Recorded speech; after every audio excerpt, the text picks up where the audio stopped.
Hey guys, Kevin, Life22, morning podcast, not from Quinn'sWake. Title might be deceiving. So the Quinn'sWake morning show is actually taking place here at the home studio.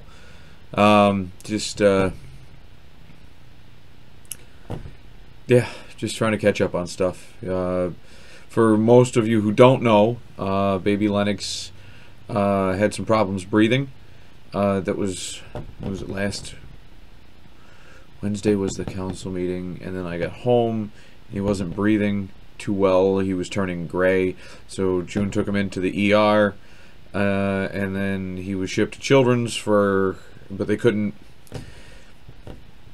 figure out why he had lost breath at home. And by the time they got him to Olean, they put him on oxygen, and then he regained his breath. And then they couldn't replicate the issue by the time they got him to Children's. So they kept him for 4 days for observation, and still couldn't replicate the issue. It's kind of like if your car's got a problem and you take it into the mechanic and it doesn't have that problem, and you're trying to explain to the mechanic, like, this happened, and it keeps happening, and yada yada. And not keeps with Lennox. It just happened, the once, and then so it's one of those kind of nerve-wracking things. And I know everybody out there in TV world is curious because we get lots of messages and stuff like that. But he's doing well. June went up to get him yesterday. They called and said, "Hey, come get him. He's good to go. We can't seem to have a problem." And then she gets to about 25 minutes away in Franklinville, and she's, gets a call from the doctor like, "Hey, he had some oxygen saturation or lack thereof, or something like that," and they said, "We're going to keep him overnight to see, what the problem is." So hopefully they figure that out.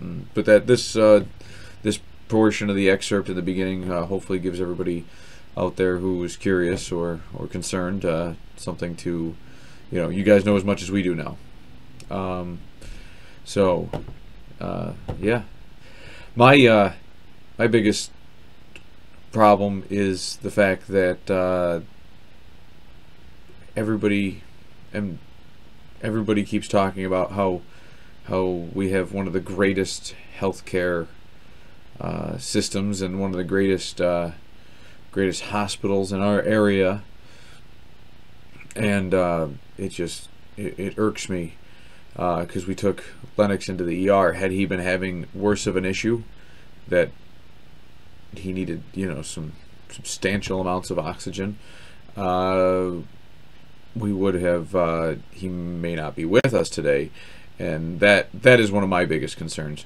I got there, June needed me to come down and drop the vehicle off to her so that she could go home and pack a bag because she had to go to Buffalo with Lennox and yada yada. And I'm like, "Okay, I'm coming down." And I get there, she goes, "I need you to hold this." I'm like, "What is it?" "It's a coffee cup." She's like, "Yeah," and it's got an oxygen tube punched through the back of it.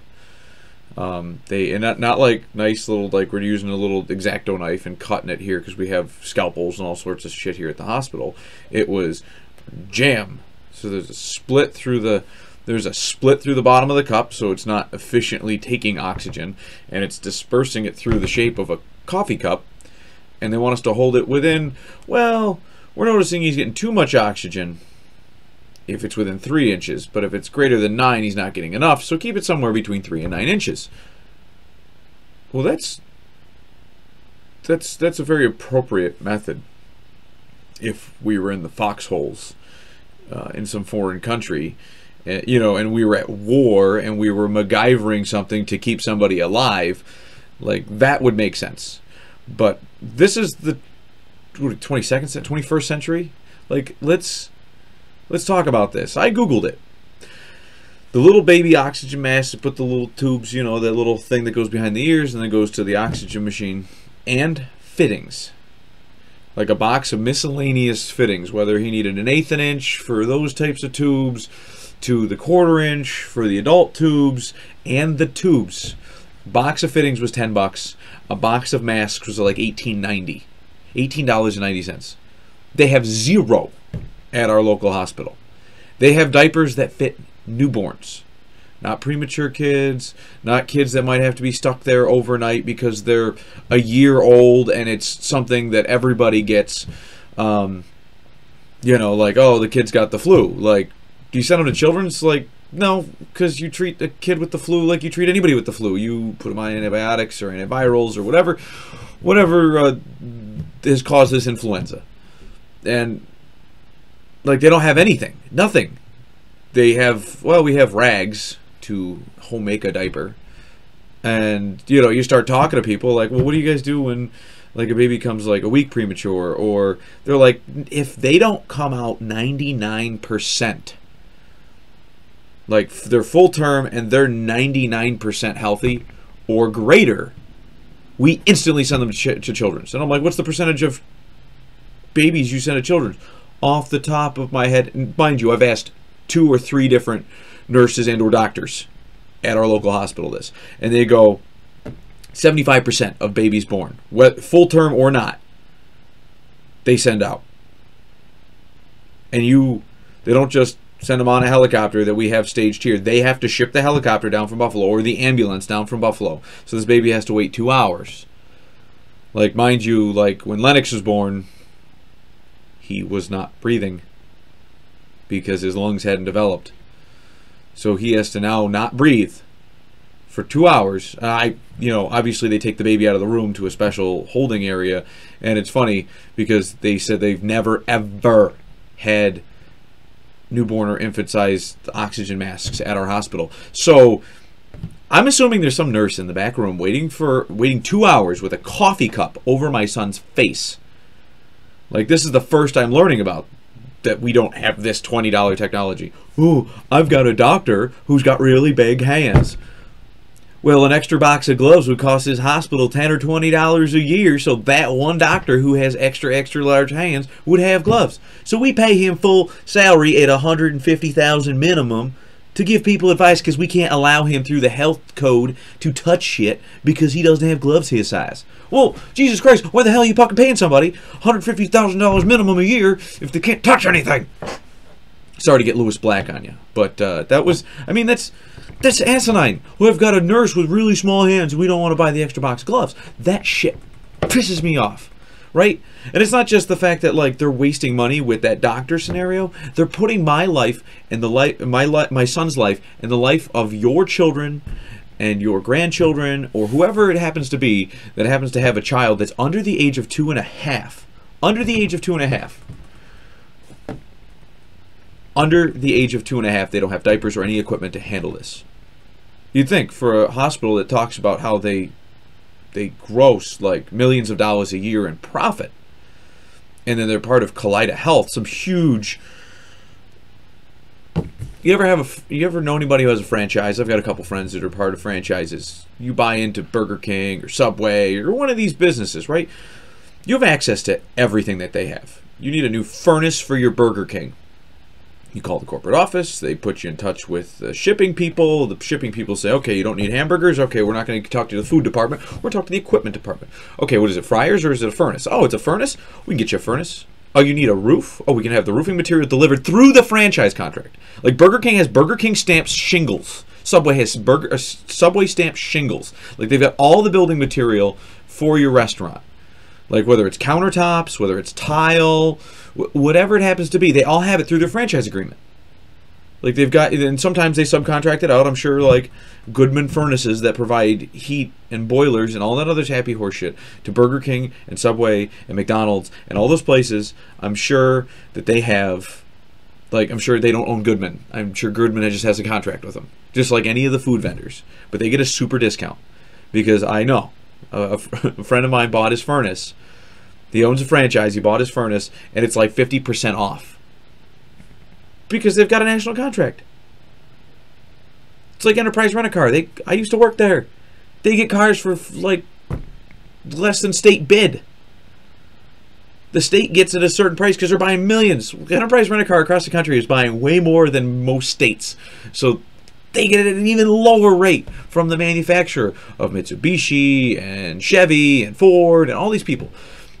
So to tell me that the hospital can't have basic equipment to handle a child under 2.5 years of age and a box of breathing tubes and connectors for the oxygen machine.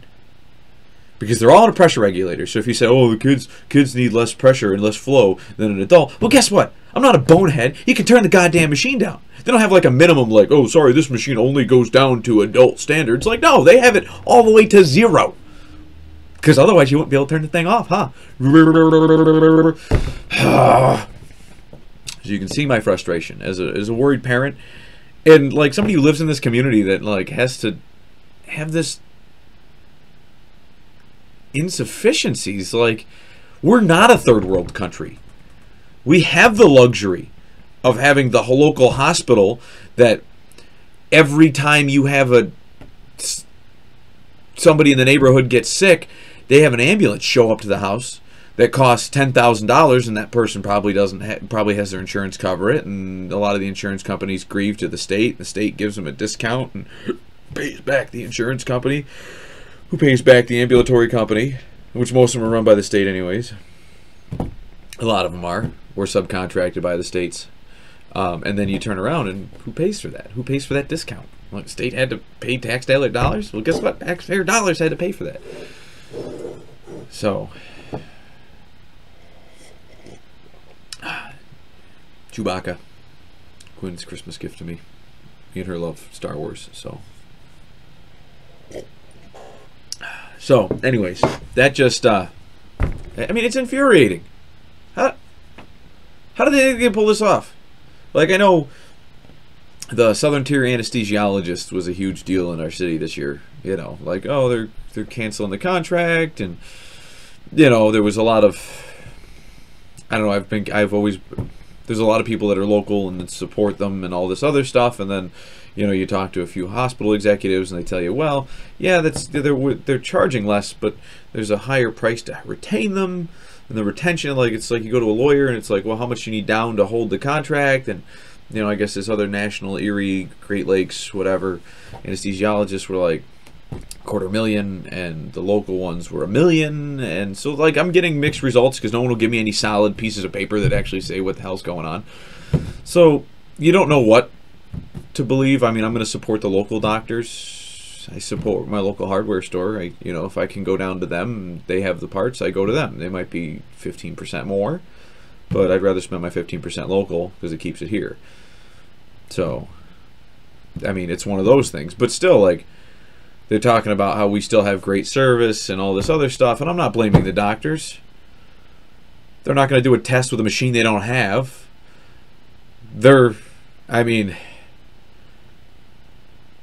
and to keep my son alive, if all you have is a coffee cup and a raw oxygen tube, I guess, but holy fuck, like, you don't let the parent see that. If you're going to hold a coffee cup to a kid's face, you're not going to let the parent see that, because they're going to think, what kind of fucking operation are you running? If I handed you a styrofoam coffee cup at my coffee shop, I would feel embarrassed. Like, that's just, like, it's not the standard. It's not the standard. Like, this isn't a foxhole. We're not at war. Not in a third world country. We're in a civilized nation where we are the biggest hospital hub for an hour and a half. People from Pennsylvania take their kids to us. Take people to us. Most people in surrounding areas come to our town, come to our city because we have a Walmart. And we have an oxygen mask that's this styrofoam cup. And it's not even duct tape. It's not like air couldn't seep out. Like, we're just... They could have held the hose at the kid's face a little close. You know, it's just... It's just the entire situation is frustrating. And it's because, like, of poor management. Surprised they didn't stick my kids with used needles. Like, because that's what they got in trouble for in the past. Like, we just wash them. Fucking retarded, these people. I'm sorry, I used the R word again. My bad. But there's a difference. There's a difference. I'm not making fun of mentally handicapped people. And that's where the term has, over the years, evolved away from. Alright? I'm talking about grown adults who are supposed to have a head on their shoulders, who run shit, who are acting like buffoons. They might as well be eating paint chips, because their intelligent level is reflecting that. And that's what I mean by using the R word, okay? Through faults of their own, they are boneheads. Frustrated. I'll keep you guys posted on baby Lennox. June just got Quinn up. I can hear her. Unless you guys would like to see baby Quinn, little Quinn. But she probably doesn't have a shirt on yet. She sleeps in her undies. So, probably not YouTube appropriate. But we'll bring her on later. Thanks for listening. I hope we can... Please message below. Let us know what we can do. I mean, is there anything we can do as a local people to make sure a hospital has basic amenities to keep your child alive even while the ambulance is on its way down or the Mercy flight is flying down? The helicopter isn't always there. It's at other hospitals. They got to ship it to you. Most times they got to ship it to us. So you wonder, like, and I'm not blaming any of those ambulance drivers, I'm not blaming any of the helicopter people, but it's about organizational management here, people. Like, we've got to get here to here to here to here. What if this thing happens here? Like, they don't drop $1 million on a helicopter pad and probably more than $1 million a year on maintaining a helicopter for our hospital for it to be inefficient and not save as many lives as it could. That it just sounds like laziness. You know what I mean? And so, message below, like, subscribe. You know, let us know. Tell us what can we do? What can we do to make our hospital better? Is it fire management? Maybe it's tweak things. Maybe we just got to write a shit ton of suggestions and drop them in the suggestion box before they get the message. Because God forbid my kid dies that they get the message. Because it'll be hell to pay. Welcome to hell. All right. Thanks, guys. Have a good morning and enjoy your drive to work. Hopefully I didn't irritate you on your way to work. But I do hope that this is water cooler discussion, because it's people discussing this that's actually going to solve the problem. It's not people just hearing me talk and then thinking about it themselves and not doing shit about it. It's going to get anything done. It's going to be you talking about it with your friends, with your family, with your co-workers. Maybe you work at the hospital. Maybe I'm on the radio right now across the hospital hallways. I doubt that because I'm too controversial, and God forbid I yell at their furor. So, thanks, guys. Life22, subscribe, like, and we'll see you Thursday, maybe before.